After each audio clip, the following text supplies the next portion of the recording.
I'm ready. I'm ready. Okay. Okay. Hello, everybody. Welcome to the monthly webinar we do here at Tenbound. Today, we are discussing the outsourced sales development industry overview. We just did a big survey. We've got the results hot off the presses. And even more importantly, we've got Aaron Browning with Frontspin. Aaron, how are you doing today? I'm fantastic, Dave. David, thanks for having me. See, I almost did it wrong right from the start. Thank you Yeah, for joining us, man. absolutely. Really excited to be here and super grateful to participate.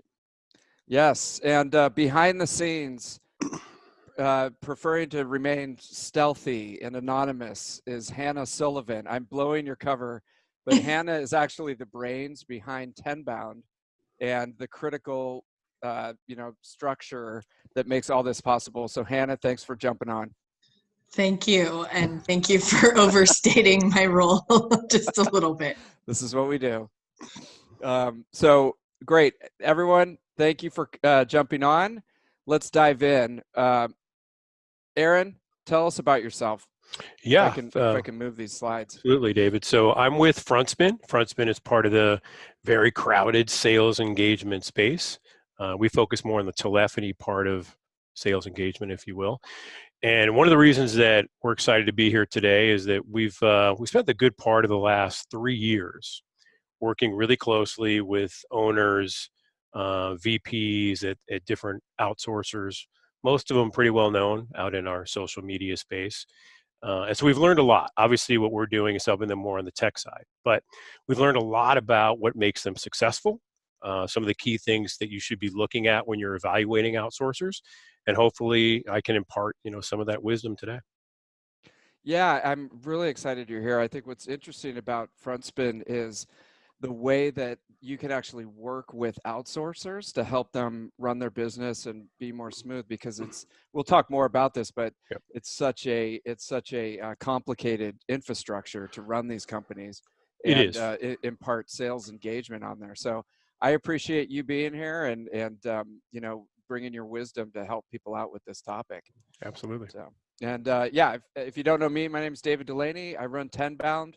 We're a research and advisory firm that focuses 100% on sales development. So we are immersed in the BDR, SDR world from a rep perspective, from a leadership perspective, trying to find out how do we run these programs better, what are the top companies doing, and how do we, integrate that information and make it useful for you. And, one of the things, like I mentioned, we partner a lot with different organizations that are in this business. And Frontspin, I wanted to talk with you, Aaron, because I know that your sales engagement platform is really integral to a lot of outsourced companies. Yeah, and that's right. And the 3 years that we've spent with them they've had a big influence on our roadmap, right? So, we kind of basically work for our clients. That's our model for the most part. And so they've had a big impact on the technology that's in Frontspin today, the features that are in there today that are there to help the next outsourcer. So to your point, David, there are a lot of different data requirements that they have to segregate data the right way. And then, to be honest, when you're looking for an outsourcer, you're going to probably give them the harder project, right? And that harder project usually means pick up the phone. And that's where Frontspin shines from a sales engagement perspective. So, but like I said, for today, I think we can give a lot of insight into help people evaluate outsourcers, the best way to do that, because we've seen the ins and outs of these companies, and hopefully find the right fit for them. Excellent. Well, thank you. I want to dive in more on how you work with the companies, but what are we talking about today, and why are we spending this time? We've got there was a tremendous amount of interest in the webinar, and there's a tremendous amount of interest in the outsourced industry as it regards to sales development. And so what we want to go through today is, okay, why is there this major interest in outsourced sales development? Why is this industry growing so fast? And then what are the unique challenges that you have in working with these companies to make sure that you're successful at the end of the day? And so I'll spend a little bit of time just kind of queuing that up, and then we'll talk about the survey and what kind of data we got out of the survey and how that might be useful to you. And then Aaron, I definitely want to talk about how the technology works and what that's meant from your perspective. So let's dive in. Why are we even talking about this? Okay, so as you know, if you've been following Tenbound at all, we pulled together, it's actually been a couple years now. We're on version 5 right now. We're working on version 5 of the sales development landscape, or the market map. And what we wanted to do is go, okay, you've obviously seen the MarTech 5000, and there's a sales development map. There's a sales tech map that covers the entire sales process. But sales development is a unique function. It's really an intersection between marketing, sales, operations, and the exec team, and it deserves its own list of products and services. So we put together the market map, and what you're looking at here, as you can see, each time that we did a revision of the market map, the quadrants that kept expanding out was data. Obviously, it's like oxygen for sales development. But what we kept seeing is this explosion of outsourced SDR companies. Just every time we released it, we would get flooded with requests from different companies to list them on there. And, we started to think, what's going on here? Like, why are there so many of these companies? And, how is there such a insatiable demand for this that there's so much supply?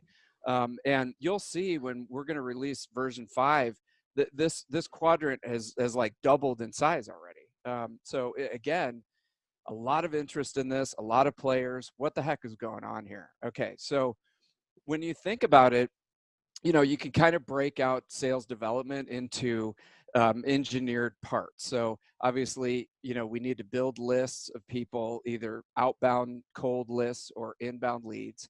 We need to reach out, make contact with them, gain a commitment, set a meeting, complete the appointment, build pipeline, and ultimately close sales. I mean, that's what we're all here for, right? Because we got to close those sales. But what we found is, obviously, at any point in the process, there's going to be choke points. So if you don't have any inbound leads, or your outbound lists are terrible, you're going to be choked there. You're not going to be able to make contact with people.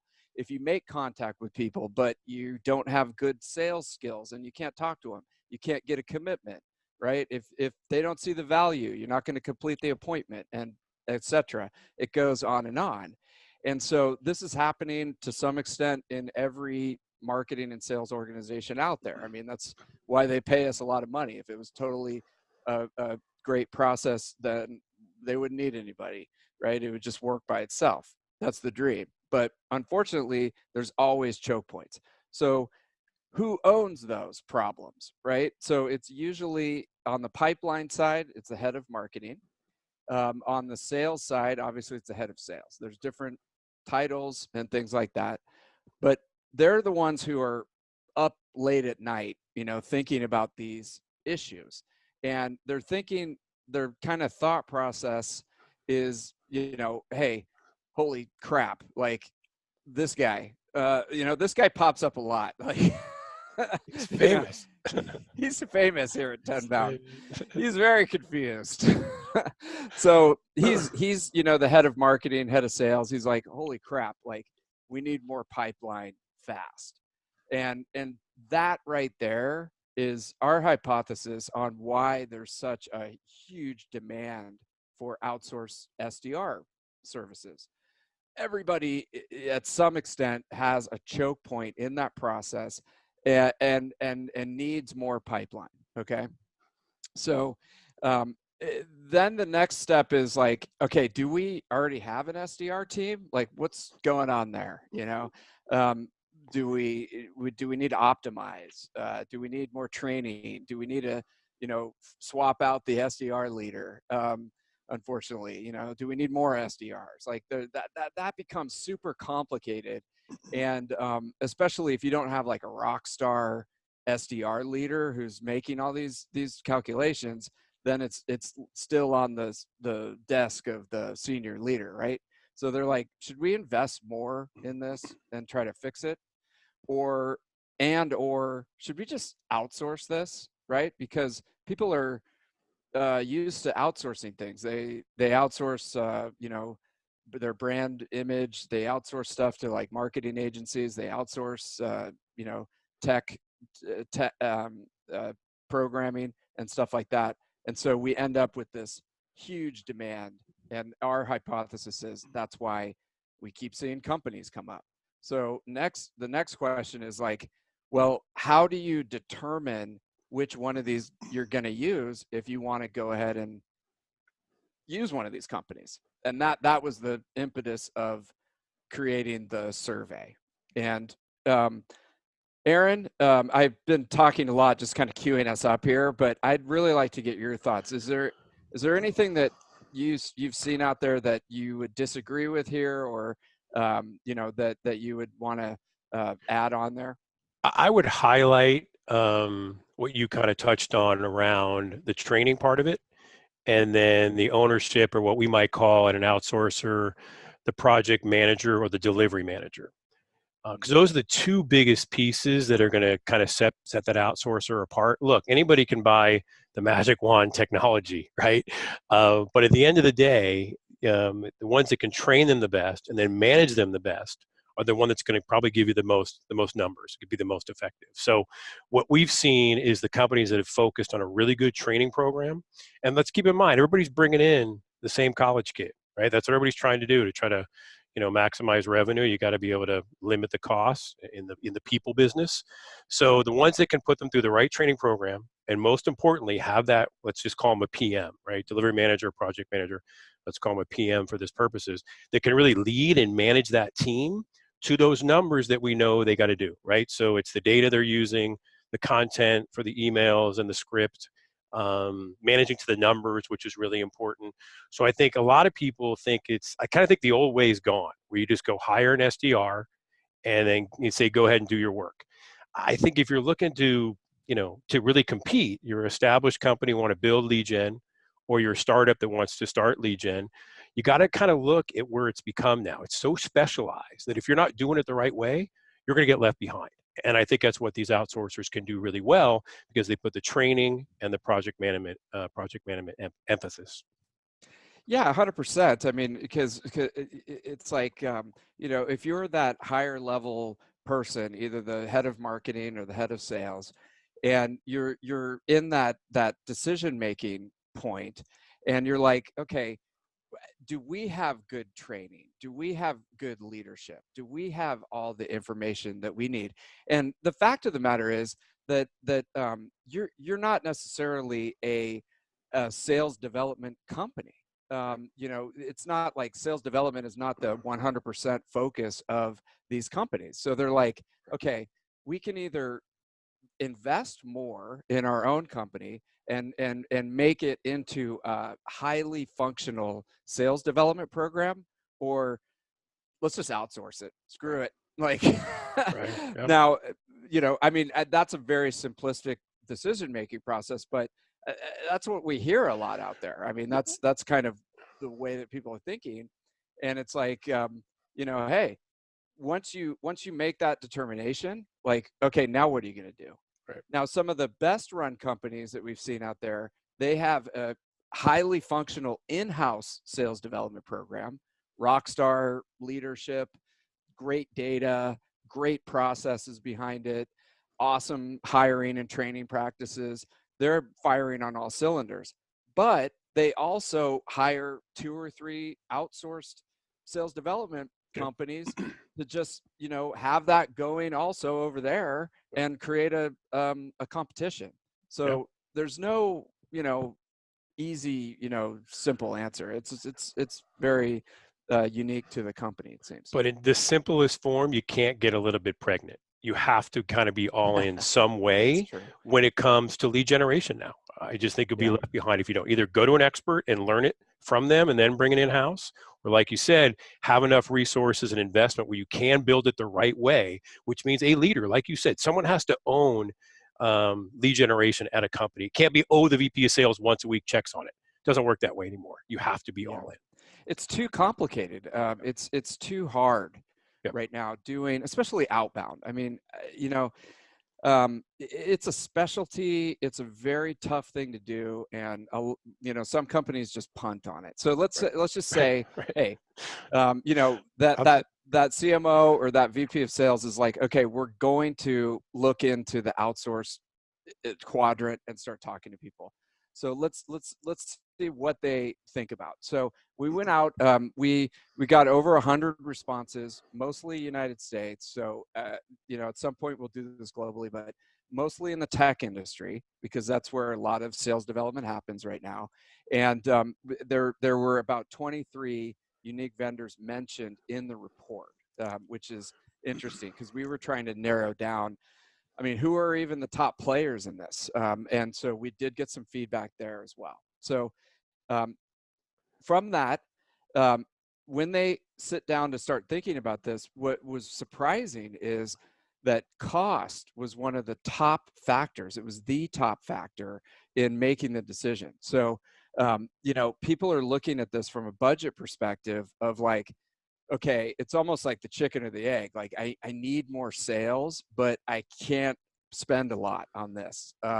It's like, how do I budget this correctly so that we can start to generate some sales and then come in and backfeed and maybe hire some more people or hire another company. So that people are really looking at cost, and then they're really looking at reputation. It's like, did they hear about this company from a friend?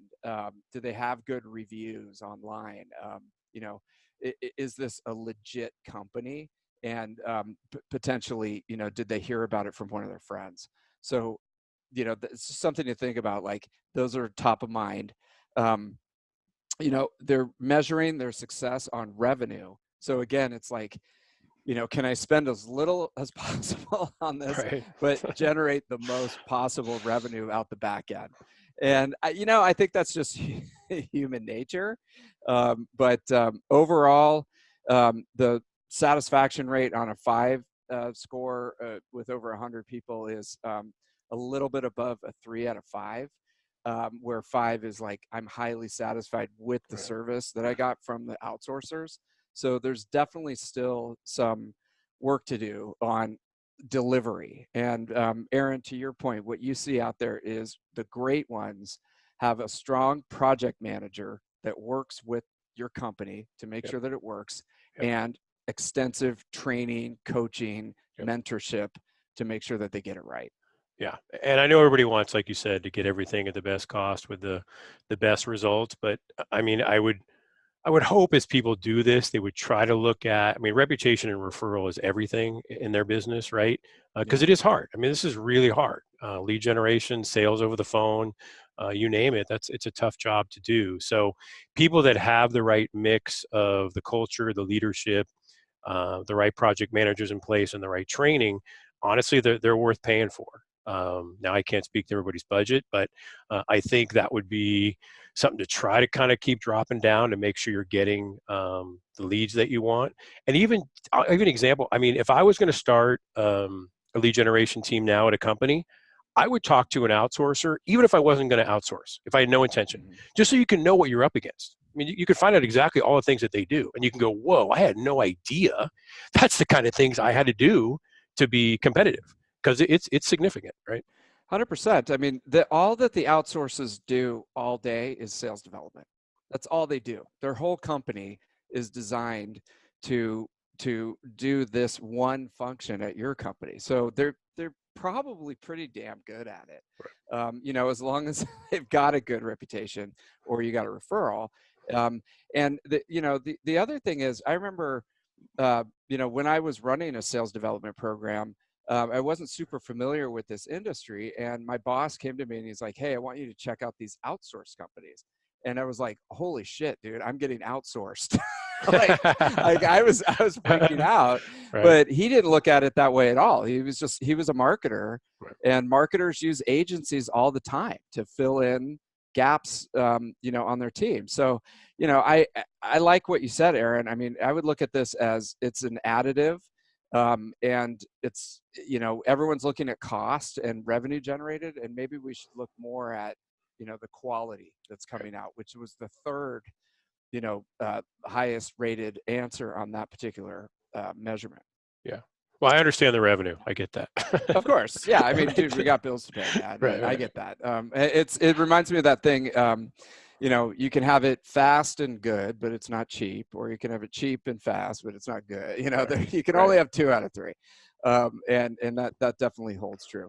So in successful implementations, what we saw was, you know, to your point, Aaron, the providers rated really highly on being focused, you know, client satisfaction, very responsive, easy to work with, and then a strong service level agreement. And in that case, it's like the company and the outsourcer really were on the same page around what is a qualified appointment, what is a qualified lead, and you know, how we're going to measure that. And there was good communication there as far Yep. as being easy to work with.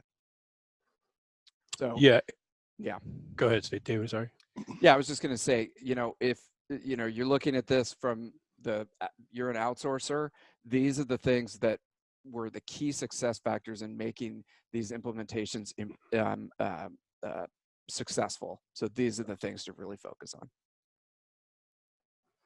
Yeah, and the tech can help them out in some of these areas, right? So the Yeah. easier the tool is to use internally for the manager, from a reporting perspective, from a data perspective, the easier it is to be responsive. You know, if it's a question about a project, you can kick out, you know, reports daily if they want to see that. You know, how is my team performing? The focus piece, I suppose, can be a number of things, right? It can be related to having the right data or having an outsourcer that's focused on your market, right? So if you're lucky enough to find an outsourcer that has already worked in your space before, has prospects in your space, that can be a huge boon to getting something in the first 90 days, which is, I think, the biggest concern for a lot of people. I hire an outsourcer, am I not going to get a lead for 6 months or not close a deal for 6 months? So I think, you know, the faster to market can be kind of part of that as well. But the tech can help in these areas, especially with the SLA related to that. And most of these outsourcers are pretty smart about the technology they use. They need tech that is going to save them money and allow them to scale, because they are in a highly margin business, and they need tech to kind of help them out. Yeah, that can be a huge factor. The other thing that we hear out there is that, you know, the outsourcers want to grow their business as much as possible. And so they're obviously aggressive in prospecting and getting in front of clients because it's what they do. And they'll take on any project that comes down the line, you know, no matter what the industry is. And, you know, they don't want to niche and narrow themselves because it cuts off a whole world of business that they could potentially bring in. But to Aaron's point, I mean, I think that doing your due diligence and making sure that they have expertise in your industry and could speak the language and, you know, have that vocabulary already built in would be a huge advantage, because then you might be able to cut off 2 or 3 months of a learning curve, Right. and get to a result faster.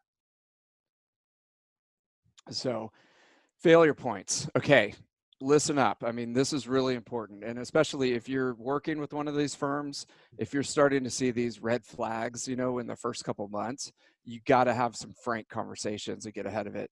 So number one, you know, failure point, poor communication.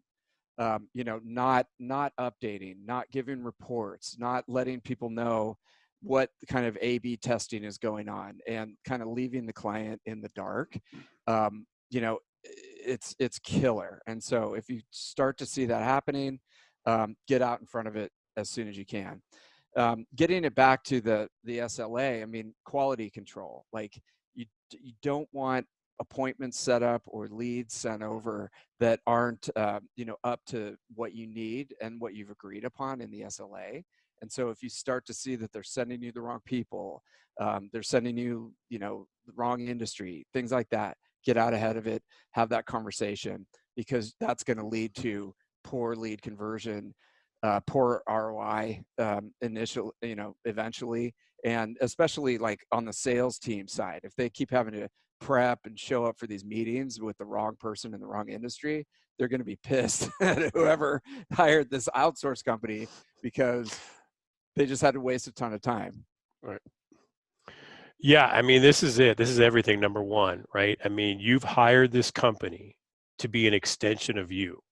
And it's kind of rare. You talked about other, outsourcing that companies will do. A lot of them are not customer facing, right? So if I hire a developer, he's not going to see a customer. Marketing, the agency, they're going to give you ideas, but it's still probably going to be David out in front. The agency's powering David, right? Whereas this outsourcing, sales outsourcing, you're giving them an email account, most likely. Now they're sending emails on behalf of your company. They're calling up and saying, I'm with Tenbound. Love to have you come to this webinar, right? So now I'm working for Tenbound. So it's unique in that sense in terms of the outsourcing, but it's also a spotlight's on it. So you've got to have someone that you really trust, that you feel like they can be that extension of you, going back to the training, going back to the PM. Keeps coming back to that, how important those pieces are from your outsourcing partner. And these other things you can do with the technology as well, right? So you can ask for recordings. I want to hear this call from the other day, so you can get this kind of stuff you couldn't get before. We found out through our outsourcing partners, 100% of the time, their customers know what tech that's going to be used on their behalf, which I thought was unique. I think back before, I don't know when before, I don't want to date myself too much, didn't really care what the tech was. Just give me some leads. As long as they were booking appointments, I didn't care what the tech was behind the scenes. Now people want to know. And some of the outsourcers actually use it to help them sell their service, because some of the things that they get out of the tech are really are great, right? Like real-time reporting, live recording, live listen, whisper, barge, that kind of stuff. Those are things that some of the customers want to actually be involved in. They want to listen to calls live. They want to listen to recordings. So all that's there, that you can certainly ask that when you're in this evaluation process with the outsourcers. Yeah, it's amazing. I mean, the reporting and being involved, it's almost like you're meshing your own sales development program with the sales development program being executed by the outsourcer. And, you'd eliminate a lot of these key failure points, especially with the communication. Right. So it's interesting. I mean, it's about time that someone built a sales engagement platform, like Frontspin, that can actually facilitate this for the outsource industry. So it's good timing. Yeah, you bring up a really good point, David, about how you're interacting. And it is you are working with the outsourcer, because you may know better how your clients want to respond. Maybe you already know your prospects are more likely to pick up the phone, or maybe they're more likely to respond to an email or a text or whatever it is. So the outsourcers have access to every channel, LinkedIn, you name it, right? But it's up to you to kind of work with them and say, look, they may respond better here. They respond better on the phone, but you get to kind of work with them on that. Because there's no channel they won't have. 100%. And another key point from the communication side is that you have to, as the client, you got to set up the outsourcer for success. You can't just be like, dude, screw sales development. Like, you guys just do it. Like, I don't even want to deal with this anymore. Right. Because if you have that attitude, you're not giving them the scripts, the training, the vocabulary that they need, and staying on top of the project. If you just move on to another thing on your to-do list, the outsourced company is going to be flailing around and doing their best, but they don't have the communication back from you. So you've got to really take ownership of that project. So it's good. So real quick on payment structures, we were curious. There's a lot of different payment structures, but there were kind of the big four that came out, and it just kind of depends on if you're, Aaron, you gave the example, if you're calling to fill up a webinar, if you're calling to fill up an event, you just need to talk to as many people as possible. Or it's more of an enterprise sale where you're going to only pay if they have a qualified appointment, or only pay for qualified pipeline that closes. We see that as well.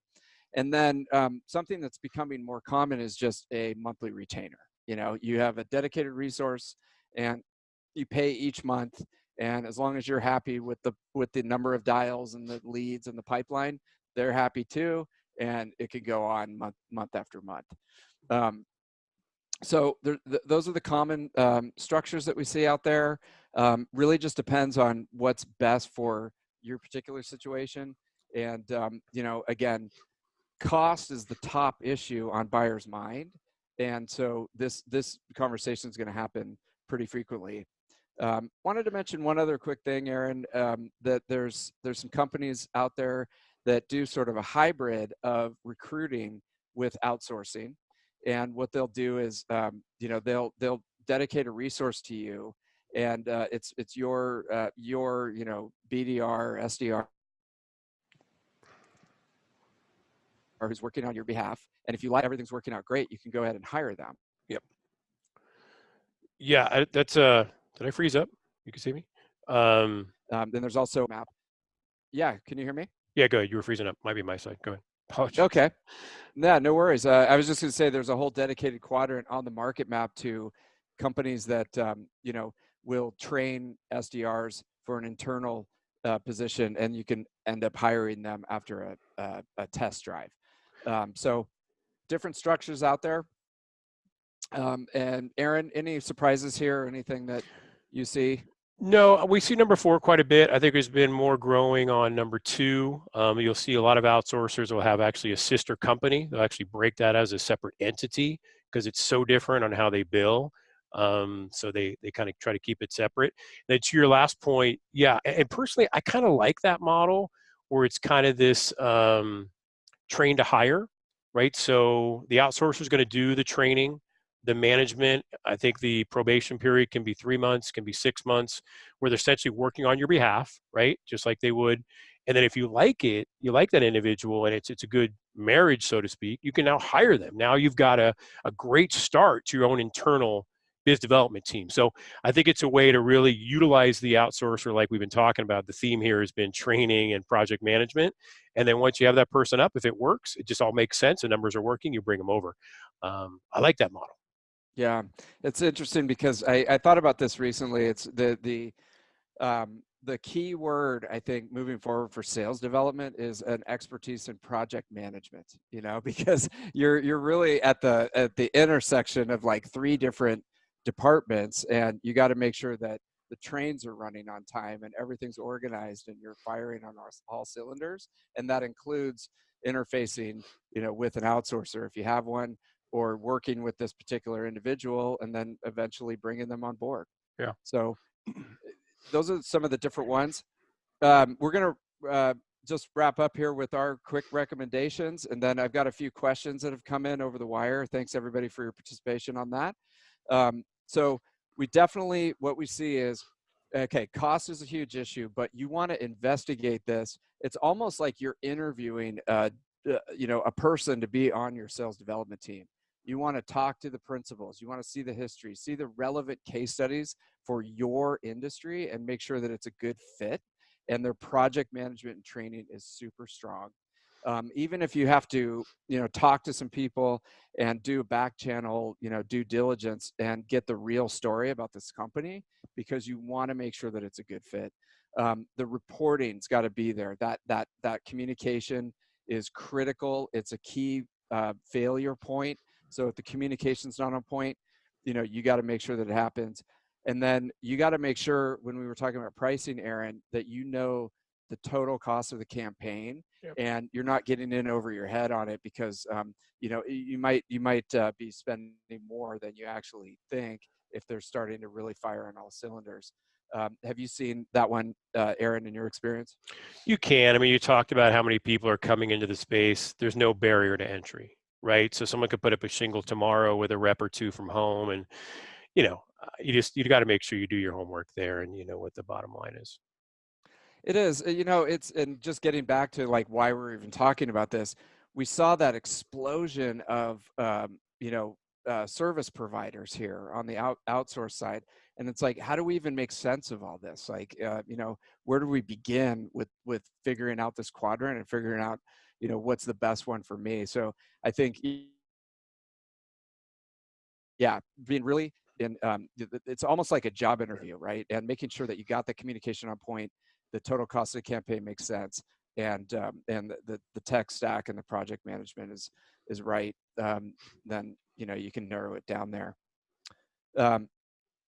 So great. So with that, Hannah, did any questions come in, or I saw the chat box light up a few times. Yeah. One question with a caveat, kind of off topic. Okay.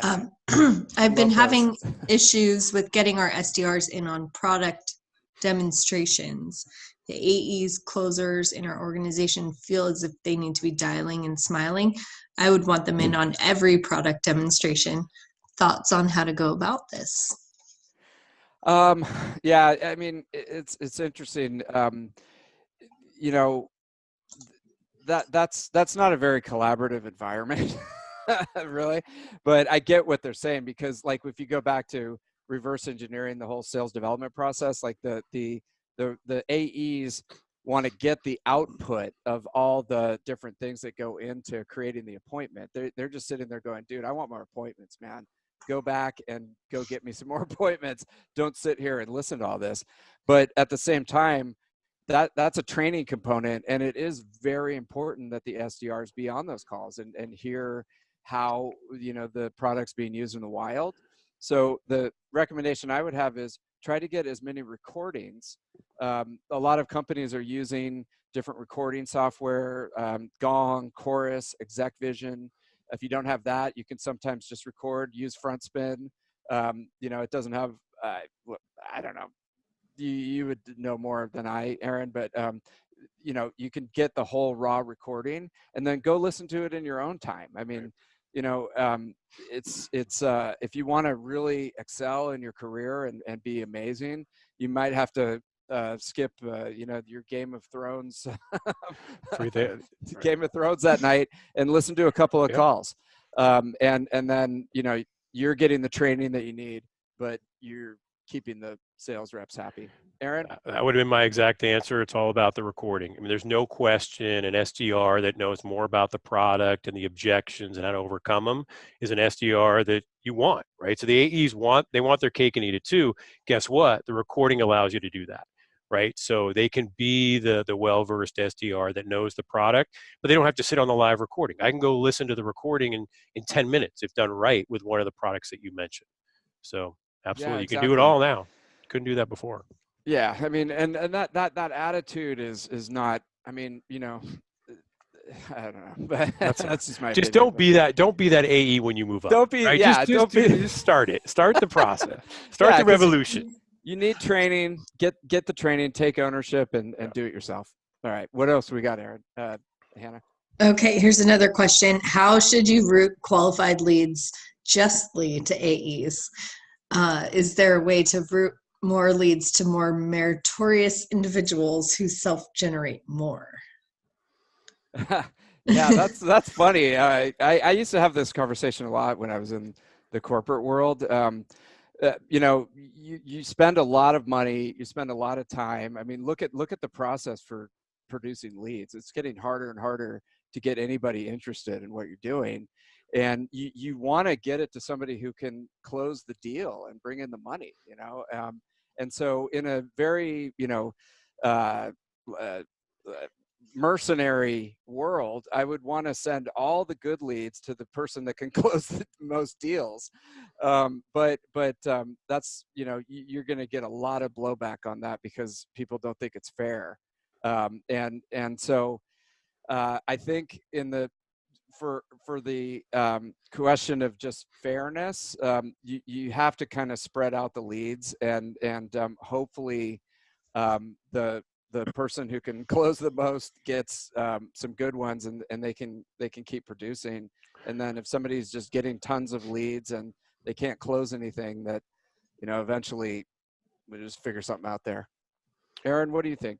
And Hannah, I think part of that question was if I'm an AE and I'm self-generating, I should kind of get an additional amount of leads. Honestly, I kind of agree with that. Now, I don't know how that scales at certain companies, but if I'm an AE and I'm cold calling, I'm getting it done and I'm generating a lead here and there, that should be matched. That should be an extra lead I get from the SDR team in my mind. But, you know, like I said, every company's a little bit different, but it's hard to get AEs to prospect. So if they're doing it, I think should be rewarded for it. Mm-hmm. Yep. Thanks. Okay, here's another one. As an a comment and a question. As an outsourcer, some of the biggest challenges are keeping clients engaged in consistent communication and ensuring that their organization is closing deals. Many clients have sales process issues that are only magnified by accelerating pipeline. Perhaps it is product market fit, people, process. Yeah, I mean, we hear that a lot out there, and that's kind of getting back to some of the comments around like, oh, dude, I can't deal with this anymore. I just want somebody to fix it for me, and not be as involved. And then when you do get the appointments, that your sales process is not good, or you don't have a great product market fit, so you're just going to waste the appointments anyways. So I would just say that the clients who hire outsourced companies need to take a strong look in the mirror and make sure that they're ready to put in the same amount of commitment on the outsourced company to make them successful as they would if they had an in-house team, and also realize that hey, the outsourced company can queue up the right people at the right time, set up the meetings, get everything going, but you got to close them. And if you don't have product market fit, or you don't have any sales training, or you got all kinds of issues on your sales team, then you're probably wasting a lot of time and money here. Yeah, what a crying shame, right? You as an outsourcer tee up these great leads and they can't close them, right? And then how do you have that conversation that turns into an argument, which is the last thing you want? I've even heard of outsourcers that'll go and recommend training to their to the AEs of the company they're working for. I mean, you got to do what you got to do. If you know the relationship's going to die anyway, if they don't get training, all these great leads are going to go to waste and they're not going to renew, so to speak, then you got to do it. You got to have that frank conversation. You got to have that open communication. Once again, you're allowed to do that. You're an extension of them. So the closer you can all get together, the better, but not everybody's going to willing to come in. Not all clients are going to do that, right? So Yeah, I sometimes you mean, got to it's know when to cut the cord. it's a partnership, and we see a lot of finger pointing out there in this. Like, everyone's trying to like pass the buck and stuff like that. So you got to realize, hey, it's a partnership. If you can find a good one, there's great outsource companies, and they get in lockstep with the client and they just knock it out of the park. So you can find them, but everybody's got to step up and get rid of the blame game, and just figure out what's going on. Okay. We got time for one more, Hannah? Yeah, one more. Hit me, baby. Okay. Brittany. Over the last few years, there's been crossover between CRM and sales engagement. Do you see sales enablement crossing into sales engagement with content, arming them with the playbook? Yeah, that's a really interesting question. I mean, I think that there's going, like, looking into my crystal ball, there's going to be more and more integration between different point solutions, and a more streamlined workflow for both the SDRs at like an outsourced company and the SDRs in-house, and that trend is going to continue to grow.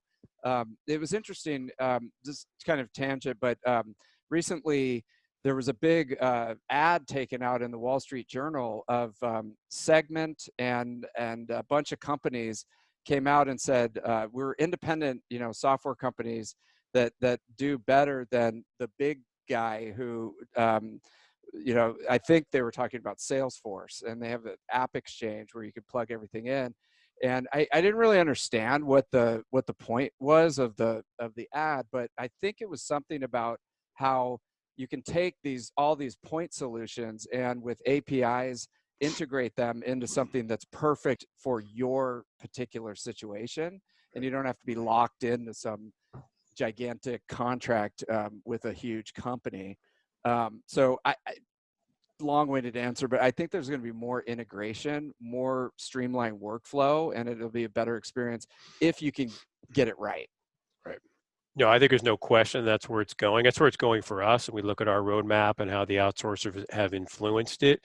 It's kind of less is more. They want less things to log into. They want one pane of glass for the user.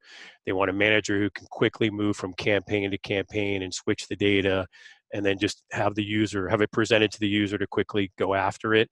And so for us, we're going to continue to kind of build out all those things that you mentioned, right? From CRM to ERP. I mean, that's kind of where we see this going, is to have it in one solution, because less tech means less cost, less to manage. And now outsourcers can focus on what they do best, which is people. 100%. I mean, I think just, again, crystal ball, but you know, with technology, it's like as simple as possible and as close to the workflow. You look at Google. Google is a white screen with a box, Yeah. you know, or I won't say the name, but there's a thing from Amazon on my desk right now. When I say her name, she responds, and then I can get some information. It's dead simple for Right. idiots like Yep. me. And I think, you know, B2B's got to go there too. So that's the trend we're going to see with Sales this. has to. That's what we do. We are simple people. We're a simple profile. I'm this person, so don't worry. I'm making fun of myself. And if it's not easy and fun to use, I'm out, right? I don't need something complicated. So yeah, no question. 100%. Last quick thing, and this is a totally off topic, but everybody on the line, if you know of anybody looking for an SDR job, an in-house SDR job, we're having a career fair, and we kept hearing about how people were like, dude, I need some great SDRs at my company. Do you know of any? And I just finally, I'm like, you know what? Let's get everybody into a room. We'll get the companies that are hiring. We'll get the people looking for the jobs, and we'll make a match. And so we're going to do it. It's next month, February 25th in San Francisco. If you're looking for SDRs, if you're looking for a new job, if you're just graduating and stuff like that, or you have a brother, cousin, sister, whatever, who's looking for a new opportunity, go over to tenbound.com events, and we'll get you in there. And yeah, Aaron, I just appreciate you so much being on the show and sharing your wisdom. And you know, and let's do it again soon. Love to, man. Happy to do it. It was a great time. Hannah, David, thanks so much for having me. Thank you. Thank you.